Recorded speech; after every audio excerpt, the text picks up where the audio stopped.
Things were changing.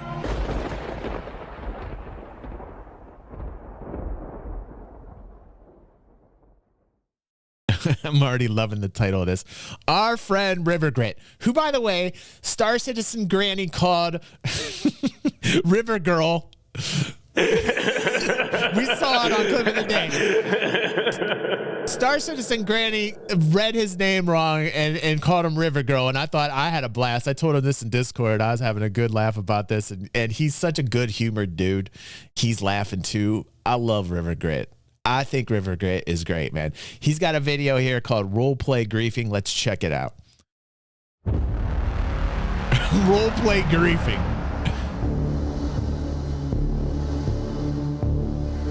All right, punch it. So there's been a lot of controversy lately over some bans that have been handed out.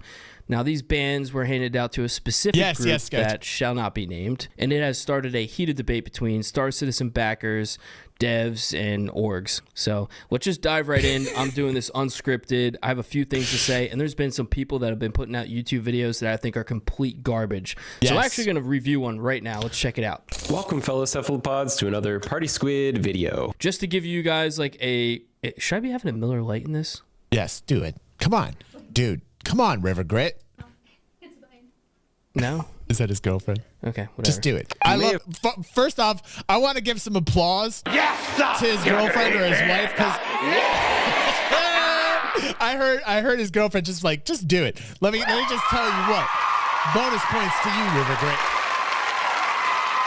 Bonus points to you. You got a good girl. I'm telling you, just keep it. Just keep it.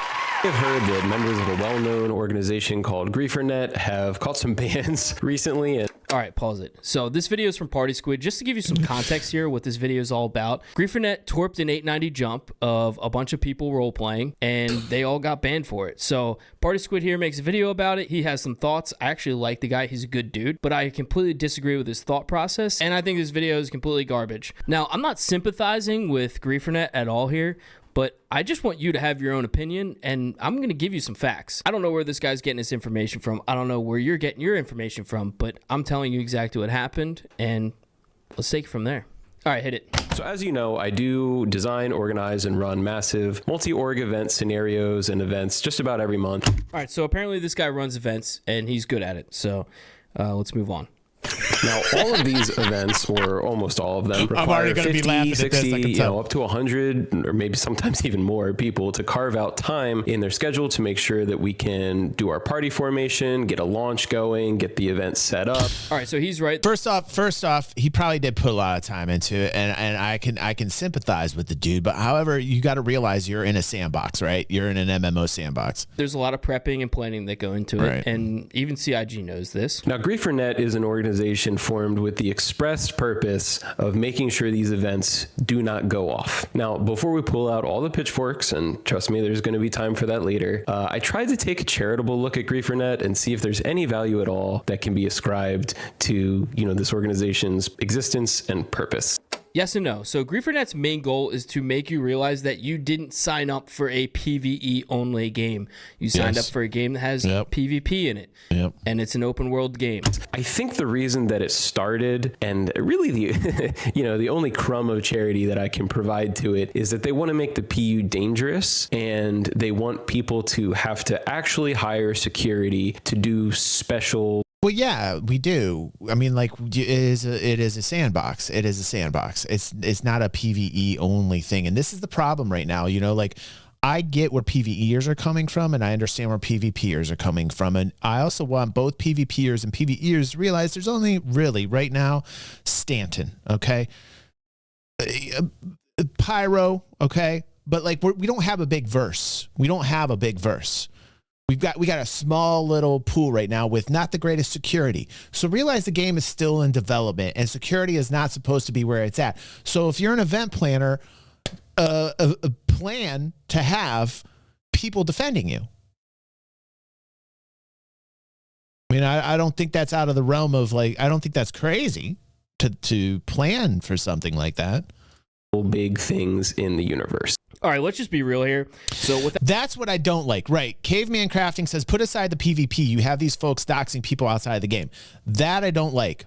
That, yeah, like once it crosses the line at the real world, absolutely agree with you. Like, absolutely agree with you, Caveman. Absolutely agree with you there. Like, taking it to the real world, nah. Without all that fuzz, GrieferNet is legitimately role-playing the bad guys, just like these other guys are role-playing sightseeing around the verse in their dollhouse in an 890 jump. This is fluff to me. Their org name is called GrieferNet. They want everybody to know that they're the bad guys, and they want the fame. Like, that's roleplay to me. I'm all for it. I could care less. The individuals who are affected by this ban simply receive the consequences that we all knew were coming for them. I'm surprised that they're surprised. Let's put it that way. The reason that they're surprised is because of the email they got from CIG, which is... This happens all the time in EVE Online, by the way. And this is not a big deal to me, Caveman. I know it might be a big deal to you, but Caveman says pretending to be folks to get into other org discords and to cause drama and destroy. I hate that shit. But as an old school EVE Online player, trust me, I dealt with that shit every single day. I had my own corporation inside of a very large alliance in EVE Online, and I dealt with espionage every single fucking day. I couldn't trust anybody. It was crazy. But that unfortunately is the type of gameplay that's involved. You have espionage agents in a sandbox and MMO, and a lot of people don't like that. Trust me, somebody that had to deal with it every day, I didn't like it either, but that was just part of the gig, man. That was just part of the gig in a sandbox. So like in terms of like that being that to me is a legitimate style of gameplay in the game. You know, whether you like it or not, and I don't like it. I don't like it, Caveman. So I want you to understand that pretending to be folks to get into another org's Discord and to cause drama and destroy other orgs, I don't like that either, Caveman. But that's a legitimate inside kind of like espionage thing, as long as it's like dealing with like orgs. That's what I dealt with in EVE Online every single day, and I just had to deal with it. You know, you say it's not, that it's toxic, and it's absolutely toxic, but I see it as like warfare. I just see it as like warfare. But I guess I grew up in that age. You know what I'm saying, Caveman? So we can agree to disagree on that, Caveman. I do agree with you when it goes into the real world. That's some bullshit. I do agree with you on that, Caveman. But in terms of that type of gameplay, I just grew up old school hardcore from the 90s, bro. And that was like every MMO I ever played, dude. That was just like everything I've ever dealt with in my entire life when it came to MMOs, dude. That was just what I expect from it. Is completely open-ended and honestly means that the shit that I do every day in the verse could get banned. I could get banned for it. So did you play EVE Online? That's why they're surprised. So that's coming in a later video. I have emails that haven't been published yet. I have CIG comments games, that haven't been published yet by anybody. So hang on tight. StarCitizen is a small pond, and logging in and firing a single torpedo to kill a ship that you knew would be at a certain location at a certain time because you roleplay as a spy by clicking Discord's server invite. Okay, so let me now describe to you what actually happened. So there is an event called The Experience. It is a roleplay tour around the verse in an 890 jump. They actually have a website for this that anybody can join. You just have to pay for it. These experienced people are role-playing in an 890, and you have GrieferNet role-playing the bad guy. I don't see a difference here. They're not stream sniping or anything. They put a guy in the experience. Wait, paying? Are they charging people real money for this? Wait a second. Or is it just credits? If it's credits, that's fine. But are they charging people real money? Okay, all right. Experience, they pay for it. They have their location, and then they go and torp it. I mean, I don't see the big deal here. And I don't see why, if you're that naive and you're that dumb to think that like your dollhouse 890 jump is safe, you're Space should be dangerous. Space should be dangerous. I said this about Elite Dangerous. This is what killed Elite Dangerous, by the way. Excluding the dangerous from Elite Dangerous and making it all elite. This is exactly what killed Elite Dangerous. Be careful what you wish for. If you're a PvEer, listen, I'm not trying to poo-poo on you. I understand the game that you want to play, and I respect that. The game mechanics are not there for PvEers yet. It's a shame. The security is not where it needs to be. So I think we got to just take a step back, both PvPers and PvEers, and realize that. Because right now it's in the PvPers. Right now, the mechanics are in the PvPers' court. They can exploit the security. They can do whatever pretty much they want. So my advice right now, because of the stage of development we're at in StarCitizen and security isn't where it needs to be, right, is that PvEers should put that in their mind as a seed and let that grow a little bit and realize that it will be there. It will be there to the point where they will feel safe and they will have it, but it's just not in like now where PvEers want it to be. So I'm actually agreeing. I'm agreeing here with RiverGrit on this. Stupid. I mean, if you're role playing that hard to have people pay to get on your 890 jump, then you should role play to have some security. And I'm not talking like Atlas Defense Force or Nova or BSI. Like, get a PvP org, like someone that could take down GrieferNet. GrieferNet is not that good. Like, they have maybe 3 good pilots. Maybe hire some decent pilots from the PvP community to go protect you. I mean, it's black and white to me. But no, these guys were so engulfed in their roleplay that they only would allow 2 Redeemers and 2 Hammerheads for their protection. And we all know that Hammerheads and Redeemers are PvE ships. You might ask, why Hammerheads and Redeemers? Well, it's because light fighters just didn't look pretty around the 890 jump. They could have at least established a perimeter around the 890 jump, or even just put some scouts at a few OMs. But no, for the sake of roleplay, we're just going to have Hammerheads and Redeemers. And on top of that, I've actually had people from AVS and some other groups What's up, say, Evo? Welcome home, buddy. Supplies us business. Like, it gives us our game loop as PvPers. We play the game just to fight. Like, that's why we're here. So if we know an event's probably going to get griefed by GrieferNet, we're all for it. We want to fight it. We want to... Yeah, anyway. This is basically the concept of a cheater brand, which is a brand or entity that tries to shortcut themselves to fame, reputation, relevance by offering nothing and instead simply, wiping their ass on a piece of museum art because they know it'll get their name in the newspaper. Okay, cheater brand, like, get the fuck out of here with this Urban Dictionary nonsense. Honestly, bro, like, they do a really good job at being the bad guy, Mystique, having Reddit freaking talk about them 24/7, thinking they have like third-party hack clients and all this other shit. Like, yeah, are they shitters? They are, but honestly, they build their name very well, and people are scared of them, like legitimately scared of them.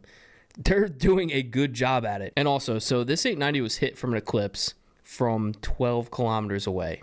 That's freaking ridiculous. I actually have a video of it, so let's just play it.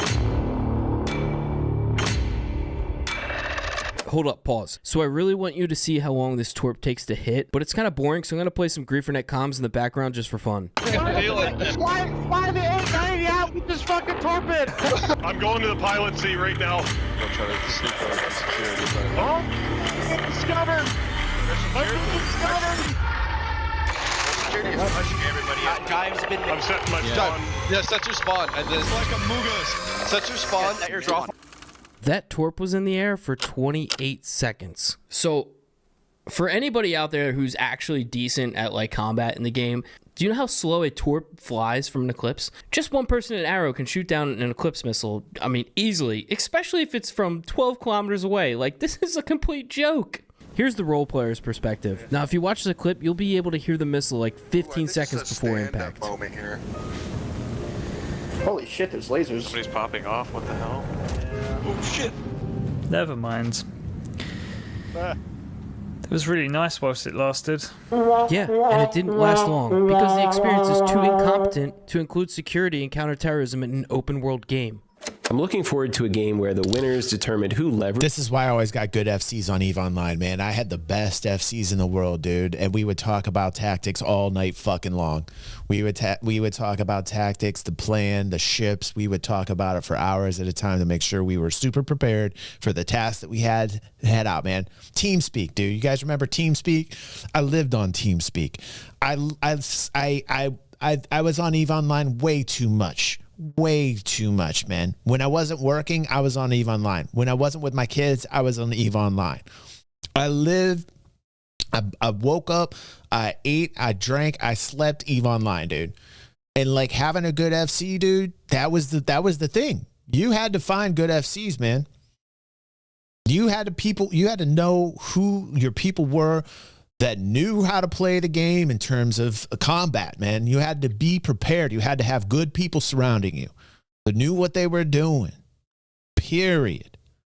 leverages the in-game mechanics the best, and not, you know, the group that has the most fake Discord accounts for people whose gameplay is spent entirely outside of the game, clicking on server invites, role-playing like it makes them sort of puppet mastermind. As for Discord infiltration and spies and stuff like that, that's completely legitimate gameplay, and there's a ton of orgs that do it. Even PvP orgs, even the top orgs that you know are fine and dandy. But this gives me a moment to harp back to what Party Squid said earlier about how much time it takes for these people to set up the events, because it actually takes just as much time to set up a good spy in a Discord and plan and prep and get all your guys ready to infiltrate an event and stuff like that. It takes a lot of time, if not just as. Also, this is a good tip. If you're a recruiter, don't bring in just anybody. Don't bring in people for numbers. Never, ever. Okay, this is number one tip. Number one tip. If you're a dude who wants to start an organization, you make sure you know your people. Don't just bring in anybody. And if you bring in everybody because you want those numbers, then you better have a system to weed out those espionage agents. Because I'm going to tell you, I'd say a good 25% of people, 1 out of every 4, is going to be an agent, man. If you're just bringing in people for numbers, you better have a good system to spot people, so that you can weed them out. And you better realize that you have a level you better have levels of security so that only like your most trusted people know what the fuck is going on. That is rule number 1. When you're starting an organization, do not bring in people just for the numbers. You got to have good recruiters. You got to have recruiters that understand that, because it is such a pain in the ass when you have a spy in your midst. It causes derision, division, anger, tempers flare up. It's really smart to go slow when building an organization. Really smart. Even at this level that we're at right now with StarCitizen. Even right now, look what just happened, right? As much time to infiltrate, and especially since this organization is literally posting the times for the events on their website. I mean, they're basically like, this is where we're going to be, everyone. I don't know if they did that, but it seems like the website was like, hey, we plan events, and here's our events, and here's where we're going to be, and here's the time we're going to be there, and there's going to be these ships. You know, like, don't broadcast shit. Don't. It's a sandbox. It's not a perfect world. And if you want a perfect world, you shouldn't be playing an MMO. If you like chaos, if you like danger, if you like sandboxes, yeah, then StarCitizen is the game for you.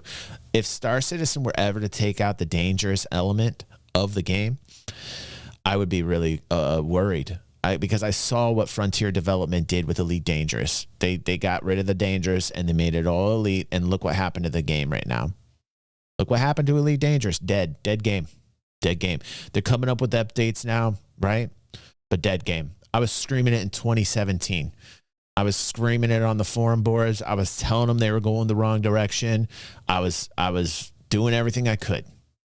I was making videos about it. I was making videos on how to keep the game, exciting, right? But the player base wanted PvE. Now, in that instance, a lot of the argument was people were saying, well, it's not an MMO, DG, shut up. They were like, shut up, DG. STFU, DG, you don't know what you're talking about. Elite Dangerous is not an MMO, right? Well, it could have been more successful if they had the mindset that Elite Dangerous was an MMO.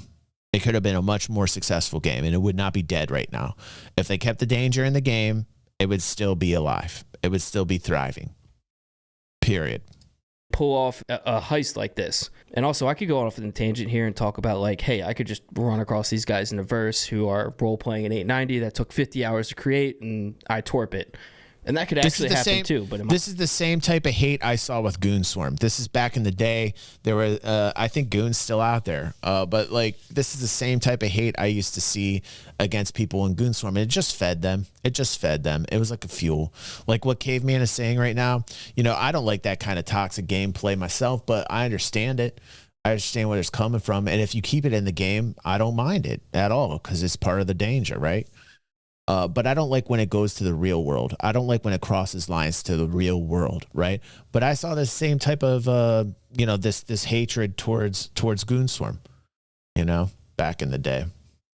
Am I getting banned for it? No. Dude, shut up, bro. All right, let's keep on going. Unfortunately, with this type of behavior, the net loss on the community leads to less people organizing operations, less people doing large group events in the verse, which leaves less action to be encountered by people who patrol the verse with the express intention of making it dangerous, but they do so in good faith using in-game systems and allow it to occur naturally. And that's what I do. That's what a lot of groups do. And there are plenty of CIG employees who spend their time doing that as well. Okay, so what he's saying here is that GrieferNet is doing it to get their name in the newspaper, number one. That's actually what they want to do. Like, that's their main goal. They want to create fear. Number two, he's saying that the net loss, the repercussions here, is that there's going to be less people. Thank you, Knight. Welcome to the fam. That is my mother twirling knives. See, even my mom's dangerous. You know, this is where the PvPer came right here from that mother right there twirling knives. So, you know, I'm accustomed to danger. I'm accustomed to danger. You know, try having your mom twirl some knives around you, man. You know, bullying builds character. Couldn't agree more with you. Couldn't agree more with you, RiverGrit. Mom too. Mom's is twirling knives. Okay, she was a PvPer back in the day.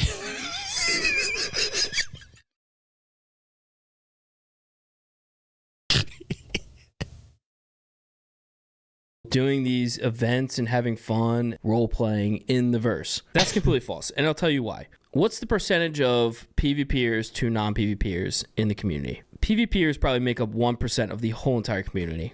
I mean, maybe even less. So you have 1% of the community that's doing PvP. Out of that 1%, you have 0.0000001% that are GrieferNet, which is full of maybe 20 guys. I just don't see this being very realistic.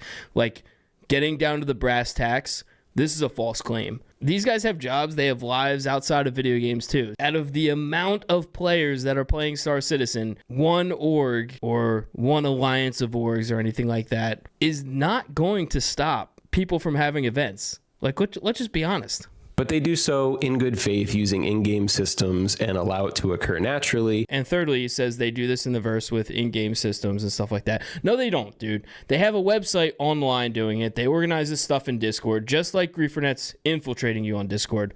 So let's break this down.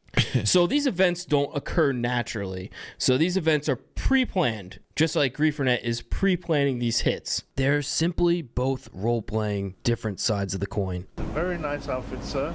I do admire the hat. Who called for a bartender? Thank you, sir.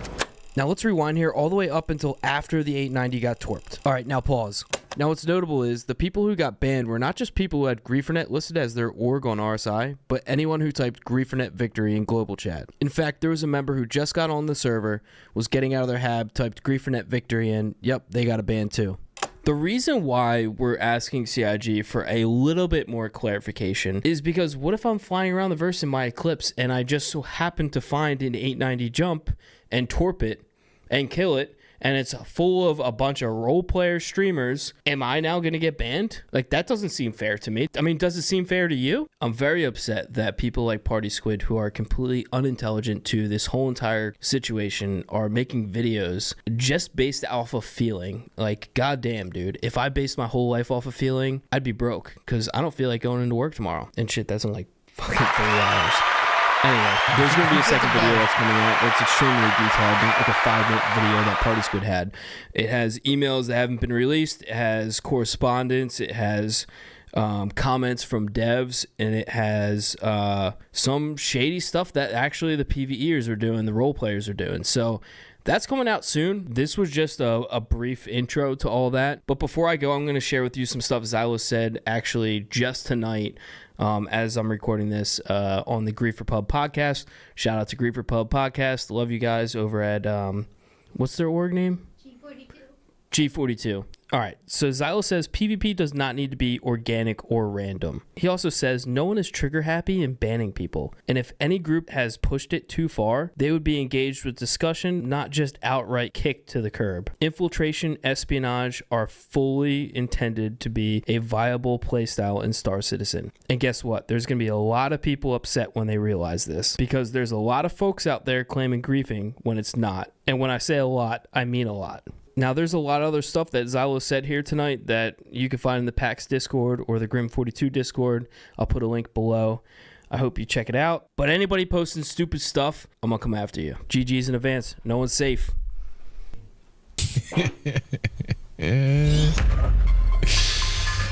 All right.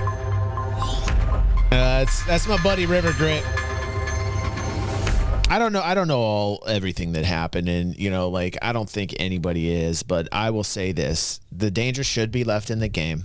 From what I saw in terms of the strike and the torp, I would say that the other organization didn't plan for defenses properly. They didn't have enough skilled pilots. They didn't pick the right ships for defense, and that's just a learning experience. And I think that people have to realize this is a sandbox and it's an MMO. The second it goes out of the game, though, that's a no for me. And so I'm not quite sure what GrieferNet did in terms of like going outside of the game and crossing boundaries. I think I remember a month or two ago watching something, but I can't recall it right now. But I will say, like, once it crosses that line from the game to the real world, that's just all types of sketch, and I don't like that. It's just too shady, and I don't like when people do that. I think that's scary as shit. So I'm not sure, in terms of that, but in terms of what I saw in terms of the in-game, there needs to be danger in the game. Period. There needs to be danger in it. Period.